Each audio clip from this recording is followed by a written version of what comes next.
So, before we started recording, you were talking about people being a little bit like in a slump about the music that's coming out and like the scene. And you were telling me that it's not true and that people just have to like dig a little bit deeper and look outside their sphere. Do you mean like the EDM sphere or the Los Angeles sphere or I think EDM in the US as a whole, like I'm not trying to, shit on anybody. Like you like what you like, and everybody has the genre that they want to make, and I'm never going to be like crapping on another producer. But that being said, there is a lot of the same house music being circulated in the US right now, and it's kind of just like the same track over and over again with a different vocal sample or it's getting tired. Same with, rhythm and dubstep. It's the same structure being repeated over and over because it works and there's an audience for it, obviously. yeah. But I feel like with mid-tempo kind of taking a little bit of a dive after COVID, which, it happens, trends, come and go. There's like a gap for that heavier industrial style of music that like, we have with like a Gesaffelstein, Mhm. or even with like, 1788L, 1788L, I I don't don't know. know. But a lot of those type of fans keep talking with me, and friends of mine are like, oh, we're so sick, like want to find new music. And I'm like, that the music that you're looking for exists. It just isn't existing in the US yet. I mean, there's people in Europe and in Japan like yourself who are making that next wave of heavier, darker, hybrid bass house, mid-tempo, techno, whatever you want to call it, between like I guess like mostly like between 100 and 120 like 7 BPM. So Yeah. it's not quite hitting the techno BPM, but it's not slow enough to be considered old mid-tempo. Yeah. And I love that wave that's happening right now with you and Sierra and Matteo Tura and what there's a label that a lot of you guys are releasing on. There's two labels. There's Moritin, and he does That's the a one I was thinking of. yeah, he does a lot of like house and mid-tempo, yeah, stuff like that. And then there's also Aim to Head, and they're Yep. like, yeah, I think Moritin is from the Netherlands and Aim to Head is Italian. So, Both of those labels are putting out what I think could be the next wave of quote unquote like mid tempo in the US. It just needs to catch on yeah, because everybody that's releasing on those labels is so insanely talented and like really consistent, but also still innovating. yeah, Um, I just think it's a really exciting little spot that's happening in music right now. I think it was cool that Sierra just did a track with Health over here because obviously Health are really big over here, and I respect those guys so much. And that track is so sick. It seems like she might be the first one that kind of maybe breaks through over here. But I just like, I want it to happen. I'm going to keep playing it out in my sets. I'm going to keep making that music, and my music is starting to veer more toward that because it's what I listen to and what I enjoy making. But it's going to be a process. But I want people to like notice it. I keep sending playlists that I'm making to people and being like, look at all this music that you're missing out on. yeah. It's kind of unfortunate. I've also seen, I think it's a little bit more popular in Australia too, judging just by like listener statistics. It's like European countries and then Canada, US, and Australia right behind it. I don't know. We'll see. I think Sierra just went on a big tour over in the States, didn't she? I think she is because I tried to hit her up to open for her. She's playing an LA date at some point. I don't know where it was at a club I haven't heard of, but that yeah, I really think she'll probably be the first one that gets it going over here. I mean, we have obviously Lucille Croft, who's a good friend of mine and incredibly talented. Hmm. And she's kind of bordering that as well. Yeah. Um, maybe a little more on like the bass housey and techno side, but still, playing so much industrial music. And then you have like Away and the new project like Obey Antagonizer that's also sitting in like this like dark trappy mid-tempo industrial space. And then trying to think who else. Oh, he just produced Elohim's new record that's coming out, and she's released a couple singles, and it also kind of sits in that space. It's really cool. So like there's a little bit of it happening. Is that the new with that song Breathe? That just came out Yeah. recently. Like, is that on that record? Okay. Yeah, that was sick. Okay. Yeah, that track is great. And then oddly enough, it's so funny to me. I love Poppy, and Poppy is releasing like mid-tempo. I saw that. Essentially, like Church Outfit and whatever the new track was, everyone's like, "What is this genre?" I'm like, in the pop one, I'm like, it's literally mid-tempo, guys. Like we've been doing this. Yeah. Yeah, It's mid-tempo with great like a little bit though. of that pop flavor. It's really cool. I've really been enjoying like her like little like new metal foray and like all the other genres of rock she's kind of been stumbling to. And then there was that EP that she put out that was almost like shoegazy and a bit softer. And I was like, it's all Yeah. right. And then she puts out this, and I was like, let's go. Return to form. Whoever she's working with is so on the money, and she keeps releasing on it's a metal label and the name is escaping me right now. Yeah, it starts with an Um S. and they do like animals as leaders, and because I love metal, so I think it's cool that she's releasing this like quasi industrial pop on a metal label, and it's crossing into all of these like mainstream lanes. Yeah, Sumerian Records. Sumerian, that's what it is. Yeah, Sumerian's like a long-standing metal label. Yeah, it's exciting. I hope so too. I think, I mean, obviously I'm biased because I love music like this and I've, made it kind of my life's work at the moment to make it and propagate it, but I think it's kind of a shame that it hasn't gotten more widespread recognition, I think. Like it's still even in Europe and stuff, like aside from Sierra, who's managed to like claw her way out and start like selling out big shows and stuff like that and touring with production, there's not that many people in the scene that are having big pulls live that I've seen so far. It's usually small parties here and there, and I'm excited. I'd really love to see it like transfer more into like a real world scene with people showing up to events and stuff like that. I think like everything, it just has to take a small group of people, like what's happening now, just pushing it, just going at it hard and not giving up. Mm-hmm. Because I like for a while I was making music that other people wanted me to make and that I thought was going to get me to where I wanted to be. And then I realized very quickly, I'm like, why am I doing that? Like I want to make the music that I want to hear. Yeah. And if people resonate with it, then great. But at the end of the day, I have to be happy with what I'm making. Mm-hmm. And the most recent releases and then the stuff I'll hope to be putting out in like the coming next year is that, and I feel much better about it. And I just like playing out that style of music. And when I play it out, people love it. So I think it just needs to find the right audience. It's just going to take some time.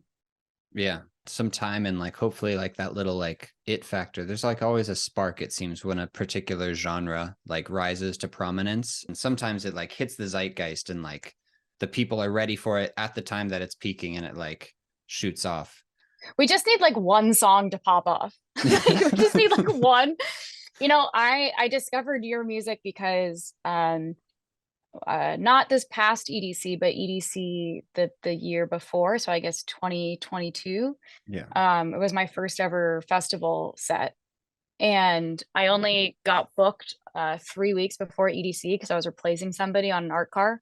Okay. And so I like went into like full like I need to find really cool new artists, and I found Choke, and it just felt like such a like a modern version of like what I love about Nine Inch Nails, but in like a dance arena.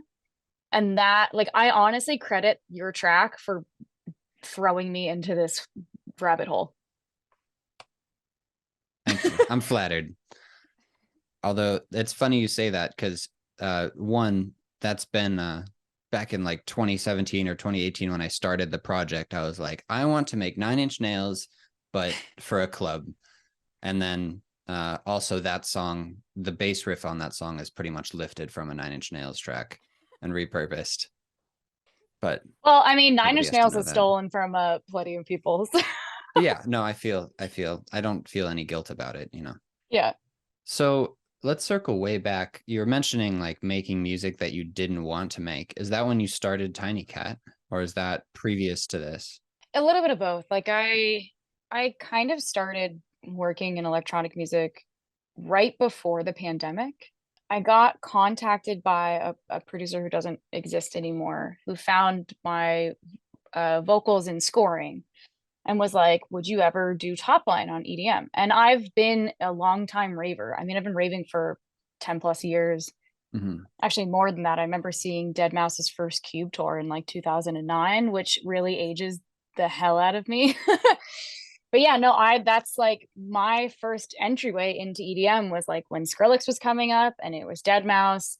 I used to go to raves in Brooklyn when like Brooklyn was still like seedy, which is definitely not anymore. But like I like that's what I was in. And then Nero, that kind of stuff. And so I'd been listening to EDM for a while, like as a casual listener and going to small raves, but it was never something I would have like pictured myself being a part of, because the music that I was involved in is just so vastly different.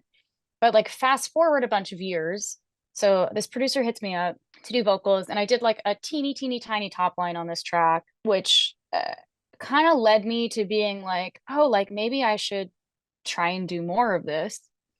And so what I started doing was just I cold emailed like every big manager that I could find an email for online. This was in like 2017, 2018. I think it was 2018. Okay. And I'm not going to name names because I respect these people a lot, but I got hit back by two of the largest acts in EDM still, who like I still like, well, I like, are reasons why I got into this and I really resonate with. And they were like, oh, can you like send us a bunch of top lines? Well, I didn't have that because I didn't know what I was doing yet. I was just like basically flaunting my film scoring credits and using that to get in with people, which it worked.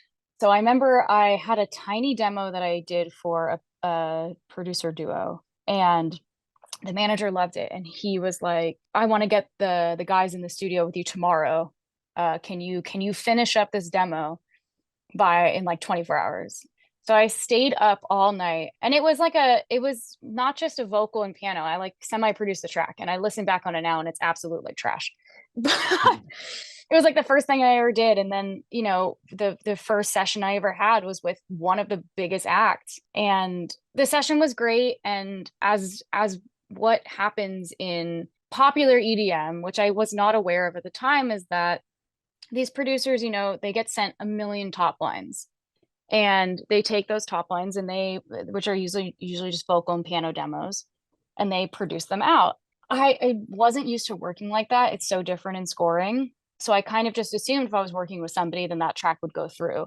And so what I kept doing was writing like vocals and tracks in the style of artists that I was trying to target, which is still something that people do. I just realized very quickly that I hated it because for over a decade I've been working in scoring for film and TV, and I absolutely love it. I wouldn't trade it for the world. But oftentimes in that industry, we're a service. So we're helping tell somebody else's story. And sometimes that means you get to combine it into a mutual creative vision. But other times you're just following a brief and doing what the job requires. So I was so used to not making music that was for myself. And I found myself falling back into that again. Yeah. And I realized that I just didn't want to be in that position. So I pulled myself back, and it was actually there was a collaboration with a particular artist who goes by Lick, who's one of my best. I would consider him my best friend. In 2018, he and I started working on two tracks that later went on to his record. And while I'm not a super fan of what I did on those tracks because I was so new to vocal producing and I didn't know what I was doing, that relationship, he introduced me to so many of his contacts and kind of like took me under his wing. And he was the one that really pushed me. He was like, why are you, I know you're frustrated singing on things you hate and all this stuff and just doing what you think you need to do to get through in the industry. He's like, you've been making music for like 10 plus, like you can figure out how to like do this on your own. You don't need to wait for other producers to make tracks for you. Yeah. And this like light went off. And I was just like, damn, he's so right. So I just stopped writing for other people and I put my head down in the studio and I wrote my first TINYKVT demo, and I hit up Swarm, who at the time was a much smaller artist. This was like 2018, 2019. He's since like blown up by comparison. And I love Brandon. He's one of the greatest people ever.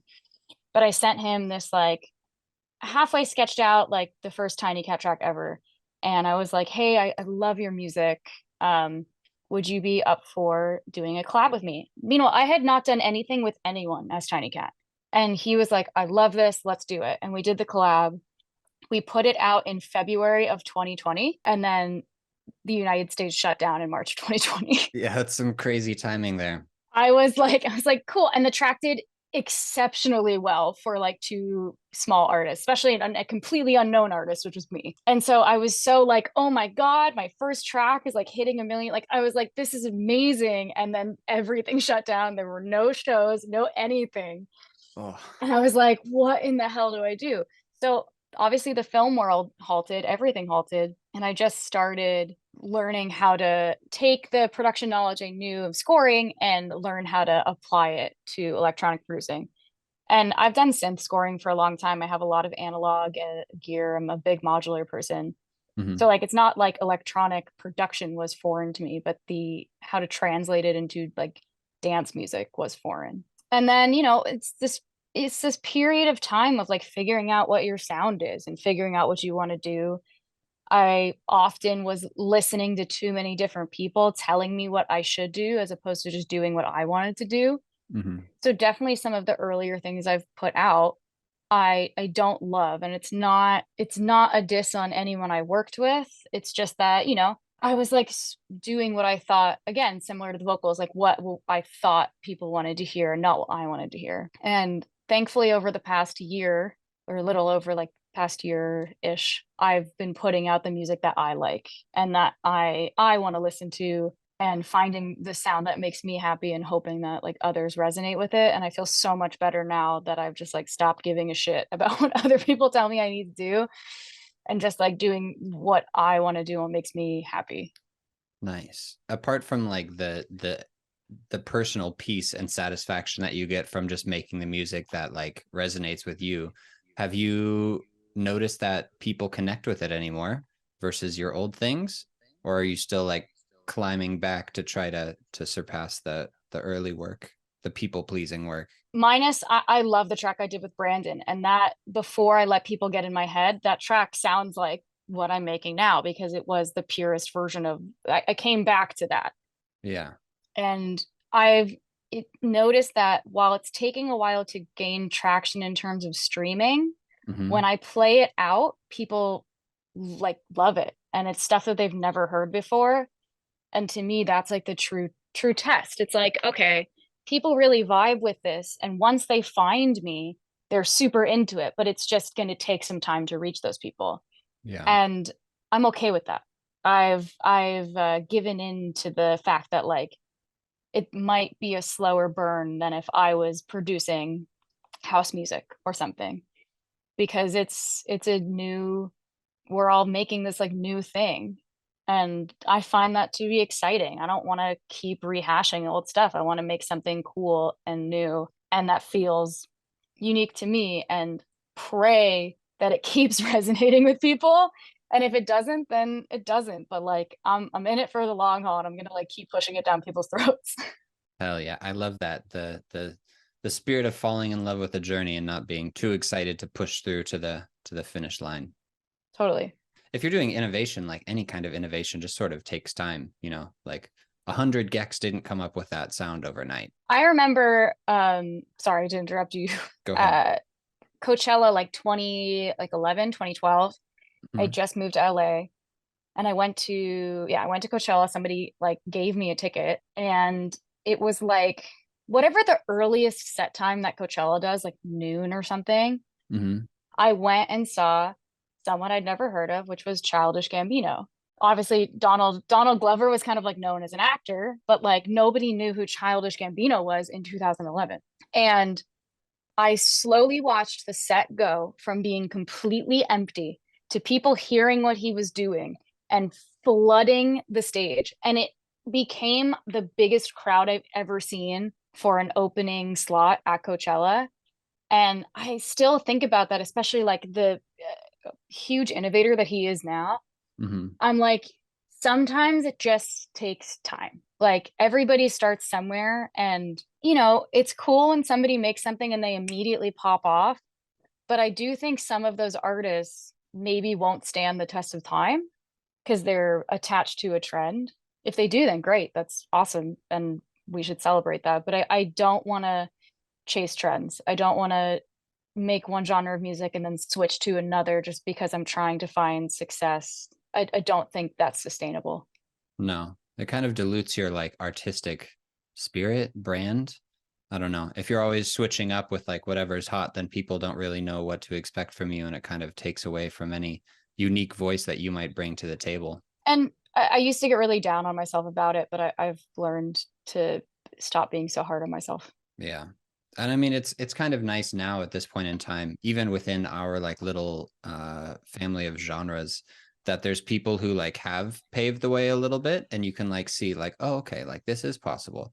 Like somebody like Swarm, who's out here making like orchestral mid-tempo with like metal influences, and you're like, who the Brandon fuck is his would have own thought? thing. Who would have thought that that would like be a thing, let alone something that would be popular and be getting booked on festivals and like be extremely successful? And like there he is, like he did it. Similar to Rez, it's like they found their pocket and they stuck with it and they've built a fan base. And nobody, for the most part, unless they're trying to imitate it, they are it. They sound like themselves and nobody else. And I have so much respect for that. Yeah. Um, yeah, Brandon is just like doing his own thing, and he has been the whole time. And like that's so admirable. Mm-hmm. People like to wax poetic about that a lot of the time. I find, they're like, yeah, just find your own sound, find your thing, and like hold the rudder on it. But like, it's not easy. It's hard. Yeah, because labels don't want your music. They're like, this is weird. This doesn't fit. Like people listen to it. They're like, what the fuck is this? But if you have the vision and you trust in it, then it's exciting to see where people take it. I will say though, one thing that I do like, because I sing on all my own tracks, and I've been moving forward, I've been really a lot choosier because of stuff that I didn't like in the past. About, for the most part, I only sing on collabs now, unless it's somebody's track that I really resonate with, and or an artist I really fuck with, which is why I've sang on a few dubstep tracks, because like Level Up and Genie, they sent me fully done instrumentals or like very, very filled out demos. And I loved the tracks and they were fun. And I do like playing dubstep out in my sets. You know, I like to, I play all genres of just heavy bass music in my sets.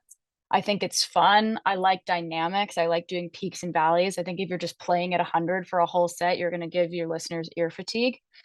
So, like, it's cool that I can, like, when I'm doing my thing, I'm doing my thing. But I can just say, hey, I'm just a feature on this other adjacent genre, and I can kind of attract some of those fans Yeah. without being like 100% a part of that genre, if that makes sense. Yeah. You don't have to go out and like make a dubstep EP to have some of the dubstep kids hear your name. Yeah, exactly. And I just get to do something a little different, and they're fun to play out live. And, you know, doing one of those here or there is cool because people, especially in the States, they love that genre, and it's fun to get on stage and headbang a couple tracks. It absolutely is. I haven't like bass music isn't incredibly popular here in Japan. It does exist. Now that things are open again and like people started touring, Reaper just came through, and I went to Hell see yes. Reaper at this like tiny little room, and it was fucking incredible. I haven't seen a bass music show in like 5 years. He's great. I've met him a few times. He's the nicest person, first of all. He played at Los Angeles 2 years ago. I sang with Swarm. And it's great that I'm coming back as my like own producer this year, which is such a fucking dream. But he played on the same stage as us, like I think like right before us Mm-hmm. or like two before us, and I got to watch his set. The like heavy drum and bass thing is so sick. I love drum and bass, and I'm really excited that it's having a resurgence in the US, especially, and it's having a huge resurgence in LA, which I don't has not seemed to necessarily translate to the rest of the country yet. But in Los Angeles, there is a drum and bass show, if not multiple drum and bass shows every week right now. Fuck yeah. That's awesome. And like with Blank doing his Aeon mode project, like I fucking love that project. JP is the fucking best. That is exciting to me, and it might be the only part of bass music in the US right now that's exciting to me. Not to like again hate on anyone, but like there's some really cool stuff happening there. And like you said, like Reaper just has like fun. He's fun. It's so much fun. I forgot how much fun it was. It like took me back to like being in high school and like headbanging at like a Borgwar show or something, and just Hell like yeah. full body like release. I was like, holy shit, this is amazing. Like I need to.